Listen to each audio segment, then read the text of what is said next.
Bienvenidos a Tecutli, un espacio de poca política y mucha administración.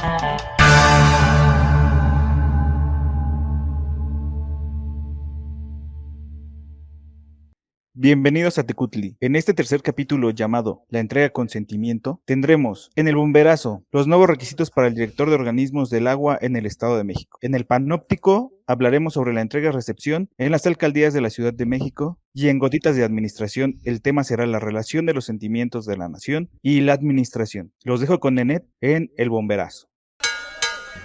El bomberazo. Así es, el bomberazo de esta semana es que nuestra saliente 60 legislatura del Estado de México aprobó una modificación en la Ley del Agua para el Estado de México y sus municipios, publicada el año 2003. ¿Dónde se presenta esta modificación? Pues en su capítulo 3, sección sexta, mencionado como de los organismos operadores del agua. La modificación sale en la Gaceta de Gobierno el 6 de septiembre del 2021. ¿Pero en qué consiste esta modificación? Bueno, de forma general, se trata de la parte profesional del director de los organismos del agua municipal. Pero, ¿qué pasa con este requisito? De forma más específica, puede tomarse en cuenta como un punto positivo y un punto más para la profesionalización del servidor público encargado de estos organismos. Y de manera breve les voy a citar, digamos, cómo viene esta modificación. Dice que para ocupar el cargo de director general se requiere experiencia mínima de 2 años en servicios de agua o infraestructura hidráulica, a contar con experiencia comprobada técnica, administrativa, científica, de investigación, de prestación de los servicios públicos o cualquier otra relacionada con la materia. Tomando en cuenta esta modificación, en la publicación original de este artículo 39 menciona nada más de forma general cuáles son los años que necesitaba el director general de este organismo para ocupar ese puesto. Pero ya con esta modificación ya abre las puertas totalmente para que esta profesionalización a nivel municipal llegue cada vez más, porque hay que tomar en cuenta que nuestros servidores públicos, que va desde el alcalde hasta estos organismos descentralizados, pues no tienen una profesionalización como tal. ¿Por qué? Porque podemos encontrar abogados, ingenieros, licenciados en turismo, en mercadotecnia, en cualquier carrera, pero que está fuera de su perfil. Entonces, eso no nos está ayudando en las prácticas administrativas para llevar a cabo una buena administración y pues hay que tomar en cuenta también que es algo positivo partiendo de los eventos que han suscitado en el Estado de México a partir de las diversas inundaciones de forma constante en todo el territorio del Estado de México. Yo no sé cómo lo vean mis compañeros, yo lo veo como algo positivo, algo que es un pequeño paso, sin embargo, pues se necesitan más esfuerzo por parte de estos legisladores y por parte de los servidores públicos para que tengamos una administración pública más profesionalizada. No sé qué nos pueda comentar en este caso Tecatl en cuanto a esta modificación de ley. Buenas tardes, estimados compañeros, un gusto como siempre estar con ustedes. Es difícil no estar de acuerdo o no concordar con lo que dices, Net, o no estar de acuerdo con una medida de este tipo. Sin embargo, sí es importante recalcar que este es un pequeño paso, por así decirlo, en un gran camino para implementar o para que en un futuro se pueda pensar en la implementación de un servicio profesional de carrera. Son muy pocos los puestos que en la actualidad piden la certificación de competencias o una comprobación de que eres adecuado para ocupar cierto cargo. Un gran problema que yo veo en esta cuestión de implementar este tipo de certificaciones también es la cuestión de el perfil de puestos, por ejemplo. No existe a veces un catálogo con los perfiles de puestos adecuados para desempeñar cierto tipo de función. Entonces, son demasiados los elementos que deben comprender un sistema profesional de carrera como debe ser, desde los sistemas de ingreso, de permanencia, de escalafón en algunos casos y de cierre. Es todo un cúmulo de subsistemas que deben de estar ligados y deben de estar bien amarrados para que medidas como esta de solicitar cierto perfil o cierta competencia o cierto nivel de conocimientos acerca de la materia sea funcional. Y pues nada más así otra cuestión que que me parece importante resaltar es que me parece, y ahí sería cosa de investigar a lo mejor un poquito más, que esta modificación a la cual haces mención aplica solamente para directores de organismos intermunicipales, que es como un nivel de cuando varios municipios ponen como un convenio de colaboración para manejo del agua, por así decirlo. Y creo que es otra categoría o es diferente, por así decirlo, el tratamiento con directores de organismos desconcentrados de agua a nivel municipal. Y me parece que en ese nivel todavía no se pide este tipo de competencias. Entonces, el siguiente paso sería que no solamente a los directores de los órganos intermunicipales, sino que esto llegue a niveles de los directores de organismos municipales de agua. Y pues no sé, ¿qué opine Mesli? Bienvenidos, perdón, buenas tardes, días, noches, en el momento en que nos estés escuchando. Pues mi comentario va en el sentido de la importancia, sí, de la profesionalización, particularmente de algunos puestos que requieren de conocimiento técnico.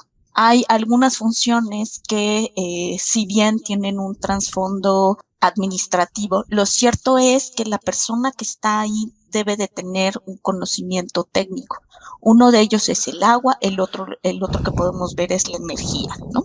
Como el prestador público, el servidor público, tiene que tener este conocimiento porque si no, no sabe qué es lo que está administrando.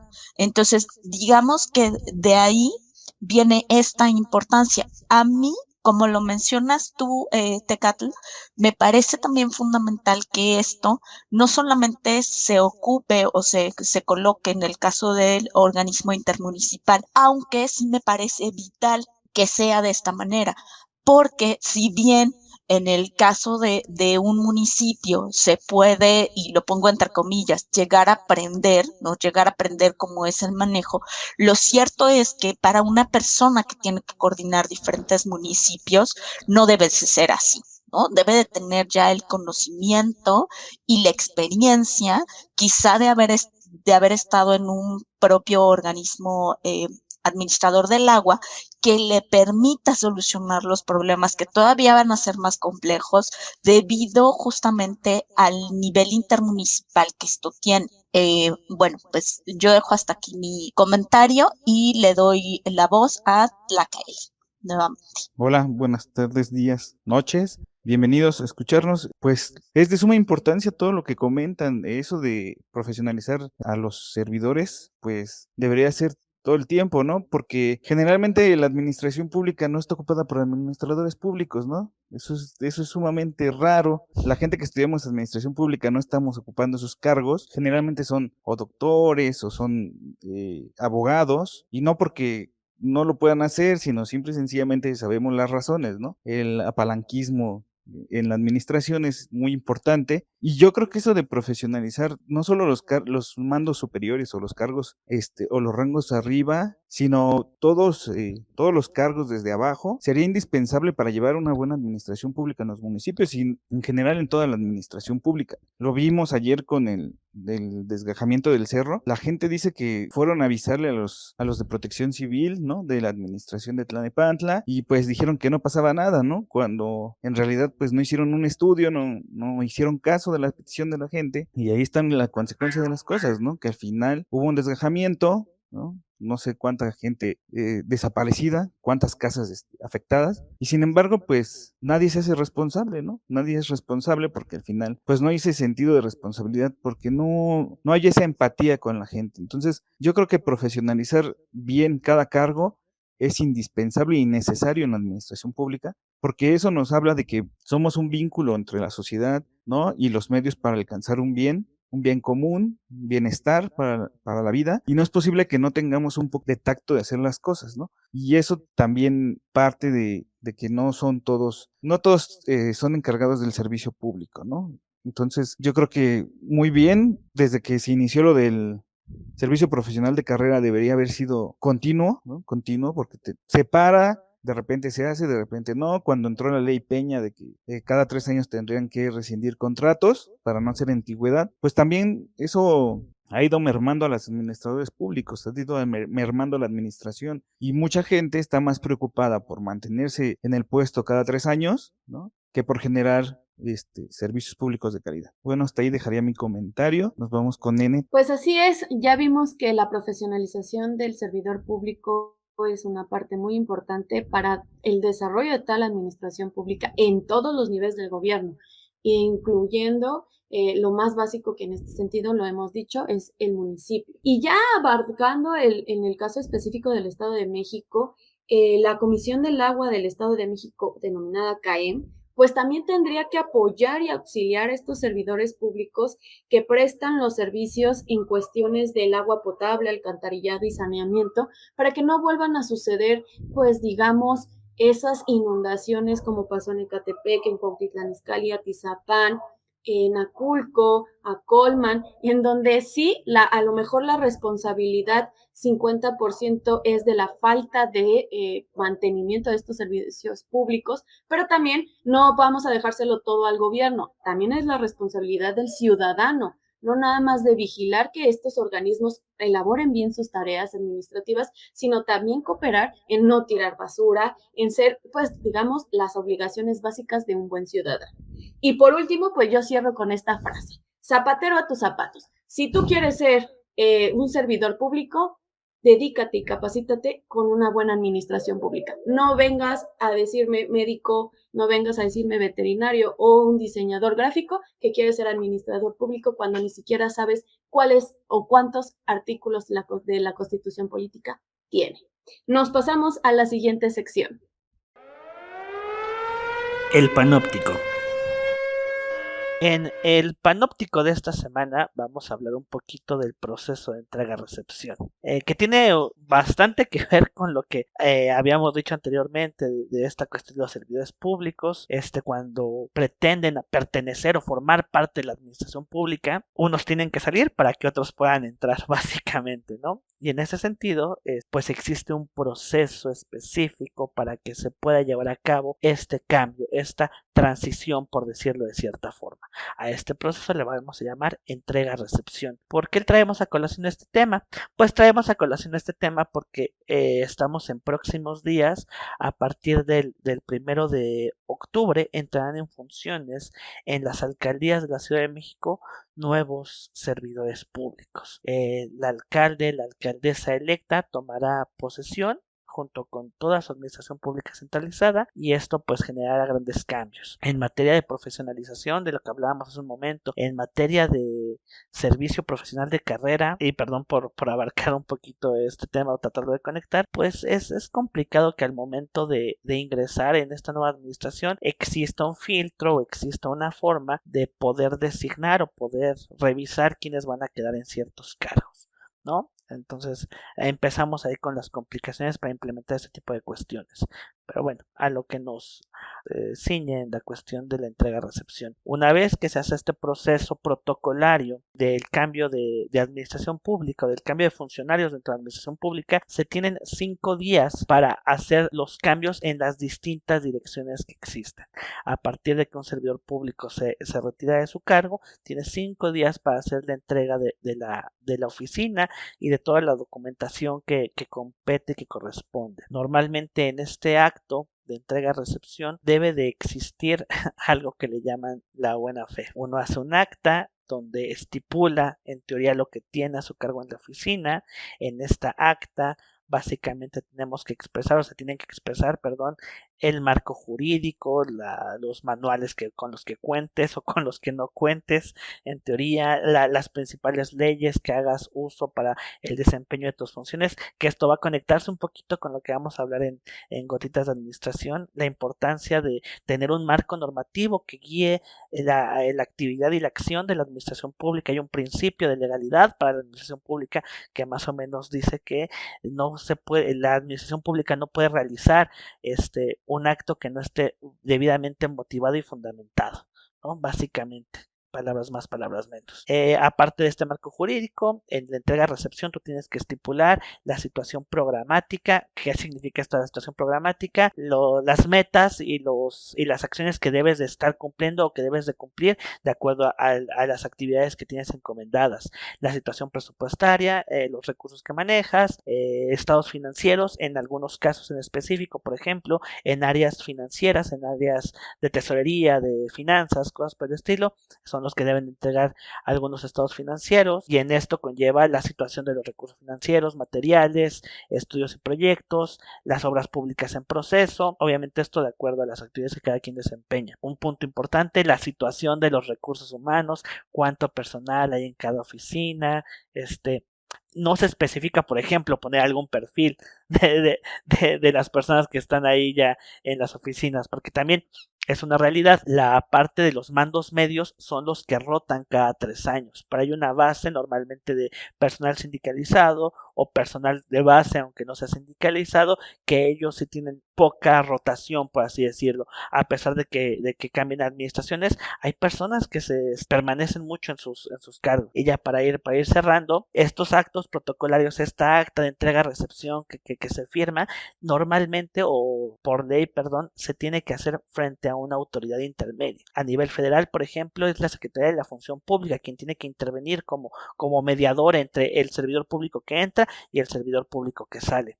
En el caso ahorita de las alcaldías de la Ciudad de México, es la Secretaría de la Contraloría la que tiene que intervenir en esta transición y en estos cambios. La Secretaría de la Contraloría, por ejemplo, tiene representaciones en cada alcaldía como órganos internos de control. Entonces, ellos van designando y se tienen que dar abasto para estar presentes en todos los actos de entrega-recepción que van a surgir en la administración pública, porque este acto es por cada oficina, por cada servidor público que sale y por cada servidor público que entra. Normalmente, como es de buena fe, por así decirlo, entre comillas, este acto donde tú expresas lo que entregas y tú firmas que recibes, no es tampoco tan simple, tan sencillo, por así decirlo. El servidor público entrante debe o tiene cierto tiempo, normalmente son 120 días, para poder hacer algún tipo de observación respecto a lo que recibe. Ya cotejo lo que está en mi acta y lo que físico o materialmente tengo en mis oficinas. Y en ese espacio puedes tú, si no encuentras algún documento, algún archivo, algún elemento que en el acta estaba estipulado que te hayan entregado, pues ese es el espacio, el lapso de tiempo donde tú puedes hacer esa observación. Siempre con la vista de Contraloría de por medio. Difícilmente, o no, mejor dicho, no se acostumbra que se haga servidor público con servidor público. Siempre de intermediario está la Contraloría. Y pues parecería que esto no tiene debate, pero no sé qué opinan mis demás compañeros. Mestre. Bueno, aquí hay una propuesta que parecía bastante interesante, ¿no?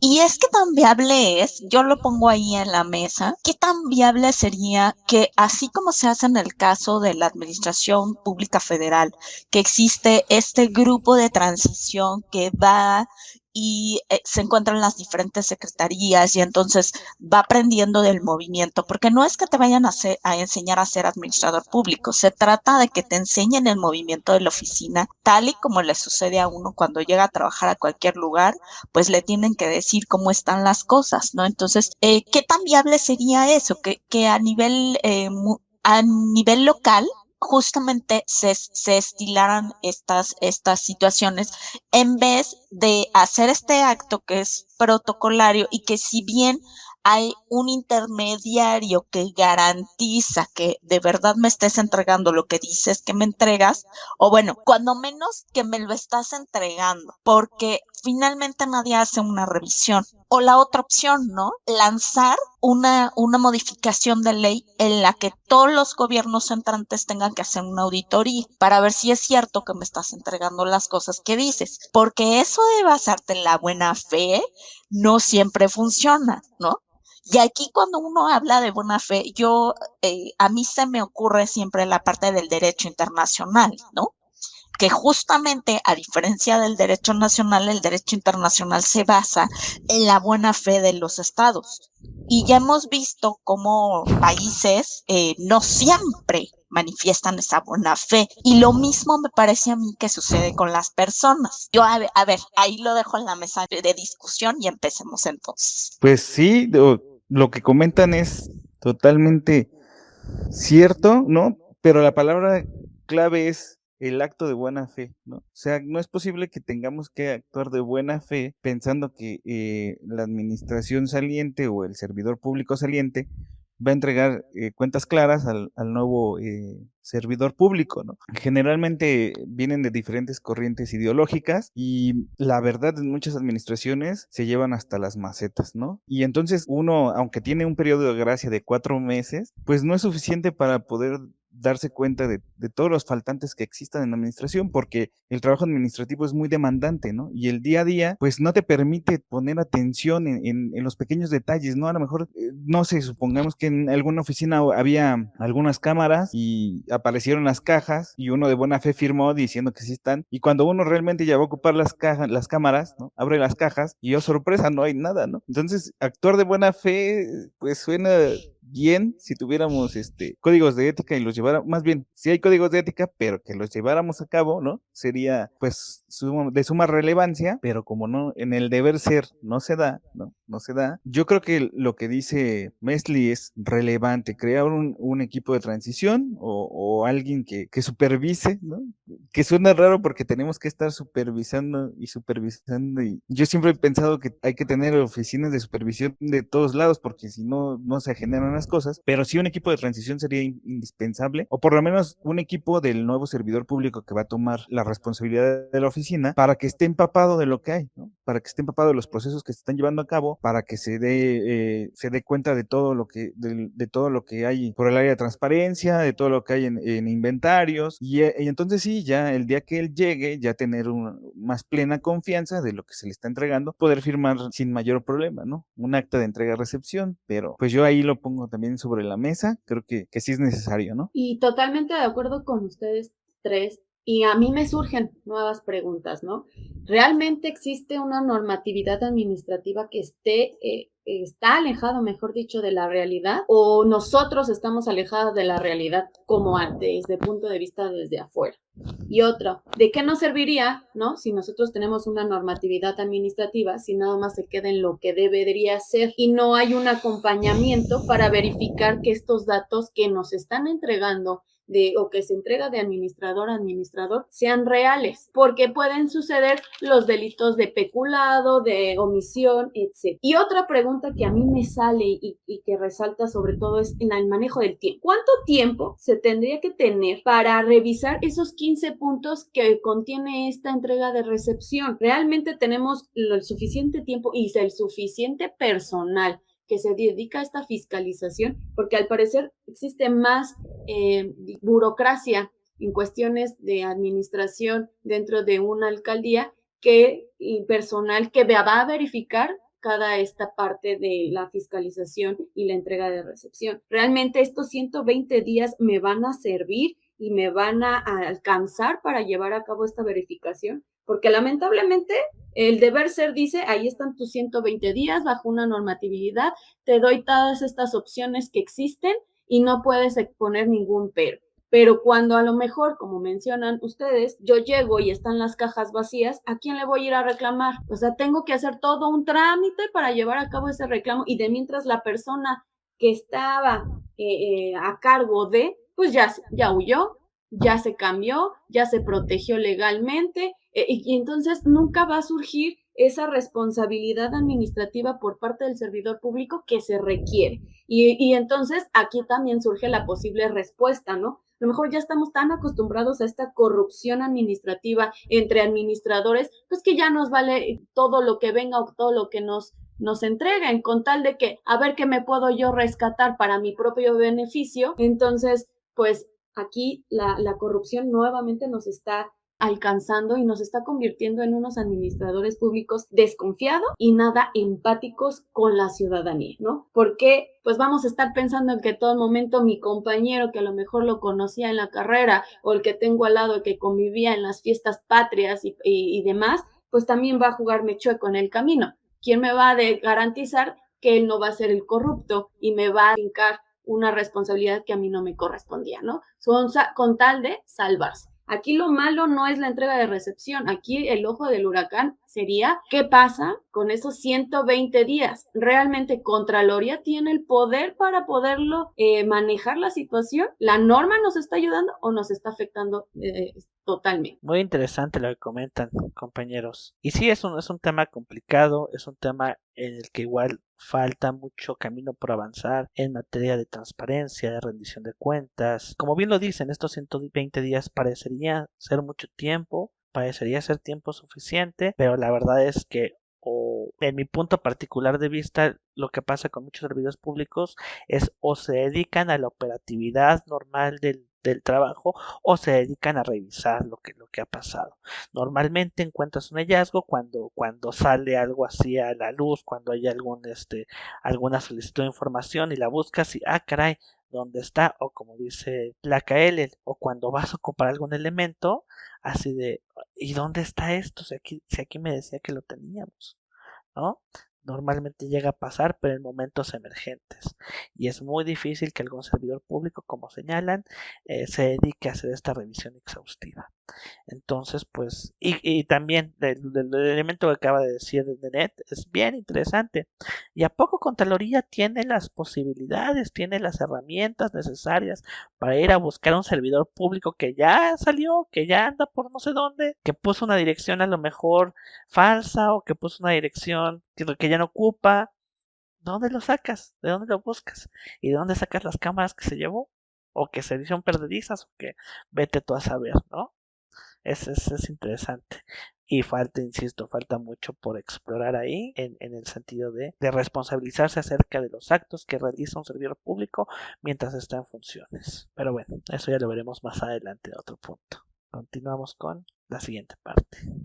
Gotas de administración. Bienvenidos nuevamente a una gotita más de administración.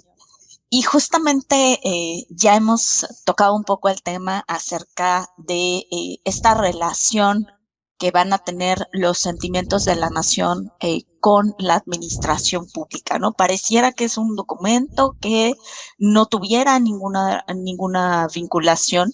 Sin embargo, como se mencionó anteriormente, pues justamente es, digamos que el punto base para construir un ordenamiento jurídico. Y en el caso de México, el ordenamiento jurídico más importante pues es la Constitución, y justamente los sentimientos de la nación es el primer documento que se va a redactar en torno a este tema, que va a dar pie a la primera Constitución no oficial de México, porque esa Constitución jamás se proclamó, pero que digamos se reconoce como esta primera constitución, que es la Constitución de Apatzingán de 1814. Y justamente hay 3 puntos que son muy interesantes que retoma el documento. Y el primero tiene que ver con la parte de la soberanía.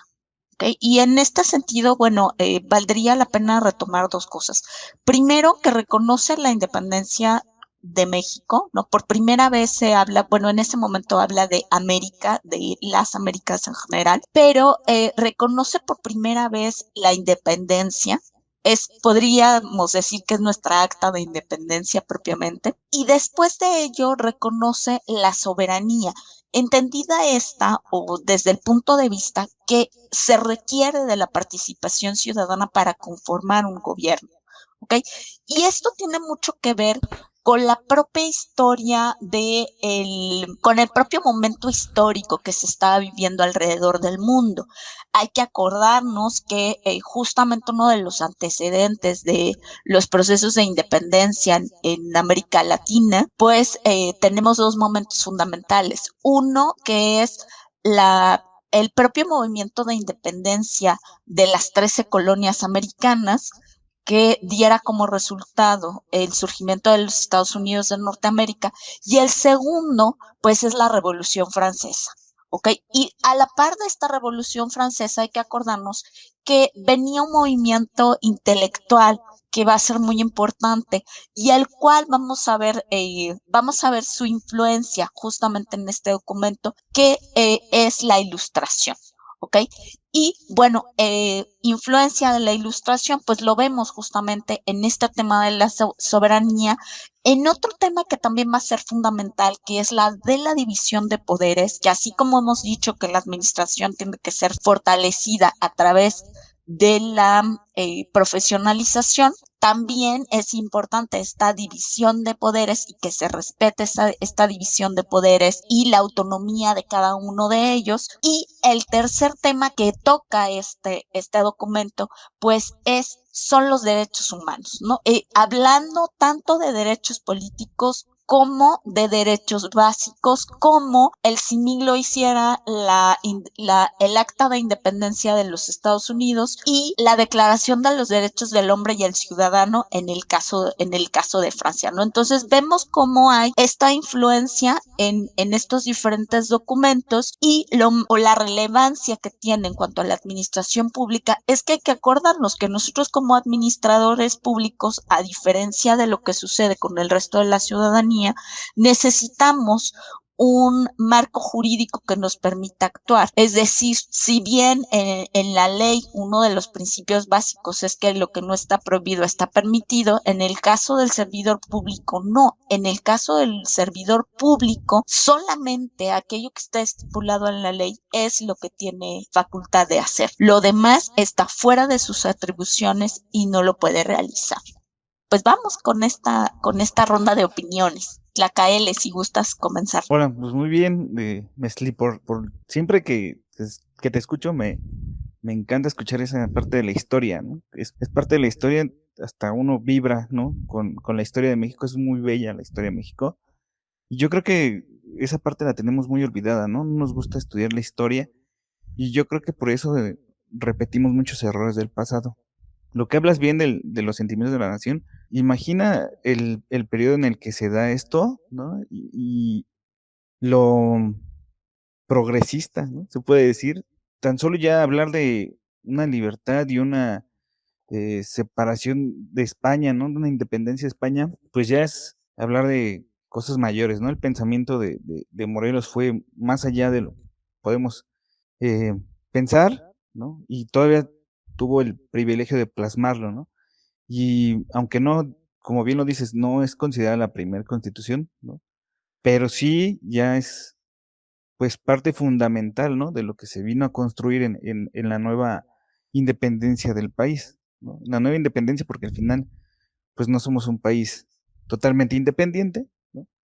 Pero en esa nueva independencia sí generó nuevos cambios, ¿no? Creó nuevos cambios. Lo único yo que ahí no estoy totalmente de acuerdo, ¿no? Es en el punto en donde comenta que la religión católica, ¿no? Es la única que es como autorizada, ¿no?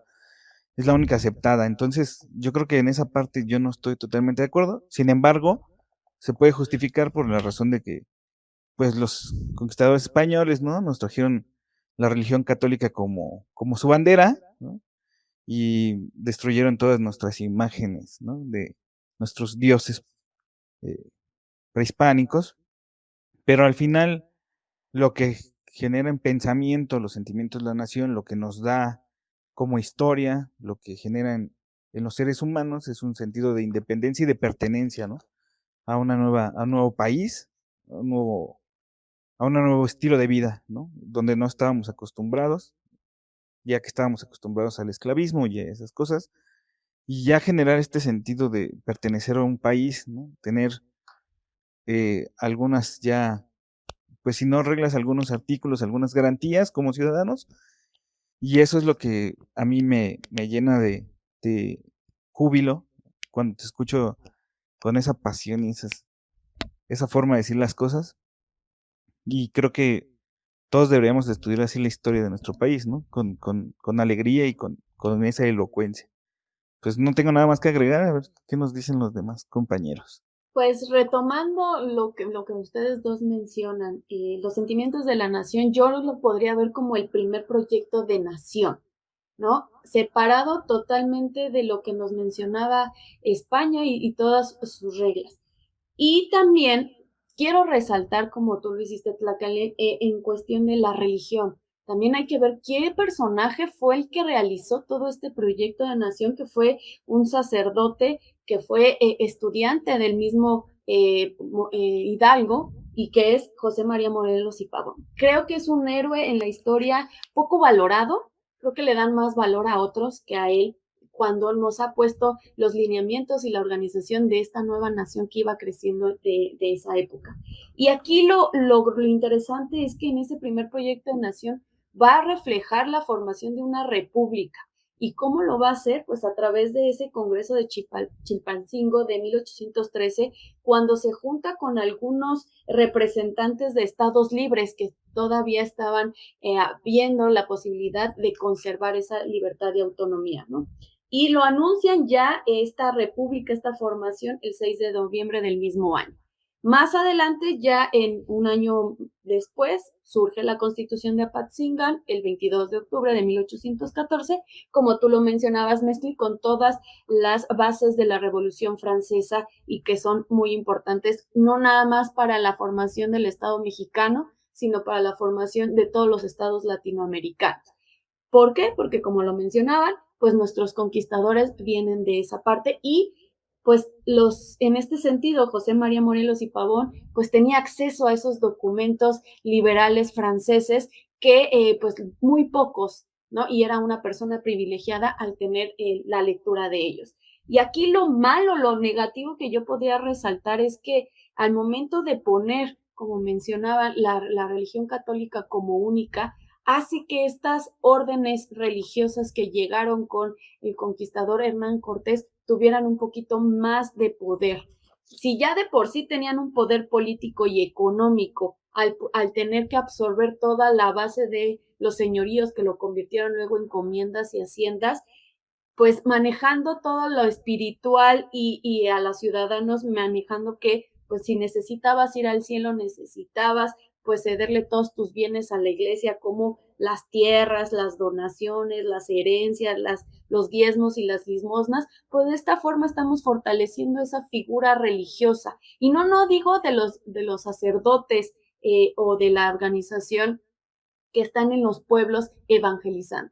Me refiero a aquel clero secular, que es el clero privilegiado y que en estas podemos ver todavía en nuestra época aquellas órdenes religiosas bajo esos todavía ideologías de los mandos seculares en donde hay que aprovecharnos no nada más de lo espiritual, sino también de lo económico, pues podremos ver, por ejemplo, que la orden religiosa, los misioneros, pues eran los que se encargaban de estas encomiendas, de las cosechas, de la agricultura, de la ganadería, de todo lo provechoso económicamente que nos estaba dando la nación. Más adelante, pues ya los jesuitas, pues se encargaban de la enseñanza, ¿sí? Les enseñaban a leer y escribir a nuestros indígenas. Sin embargo, pues bueno, fueron agarrando también poco a poco más poder hasta poder establecer una universidad privada con ciertos privilegios y con ciertas ideologías. Entonces, el poner esta religión como única yo siento que nos perjudicó en cierta forma,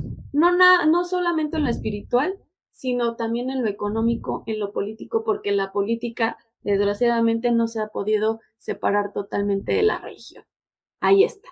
Pero no le voy a quitar el mérito a este padre José María Morelos y Pavón en tener esa gran idea de proyectar un proyecto de nación como base a lo que seguía. Nada más cerrando un poquito, pues sale a colación lo de los sentimientos de la nación, recordando el nacimiento de José María Morelos, que fue un 30 de septiembre de 1765. Entonces estamos justamente en fechas, el tema de los sentimientos de la nación. Y yo nada más difícilmente puedo agregar algo más a lo que ya dijeron todos ustedes, pero pues recordar que los procesos históricos son justamente un largo camino. Entonces desde los sentimientos de la nación, pues se plantea esta necesidad de una legalidad, de un estado de derecho, que hoy estamos platicando justamente en términos de la actualidad. Ese discurso o ese debate o esa necesidad sigue vigente la necesidad a pegarnos a las normas y a las leyes,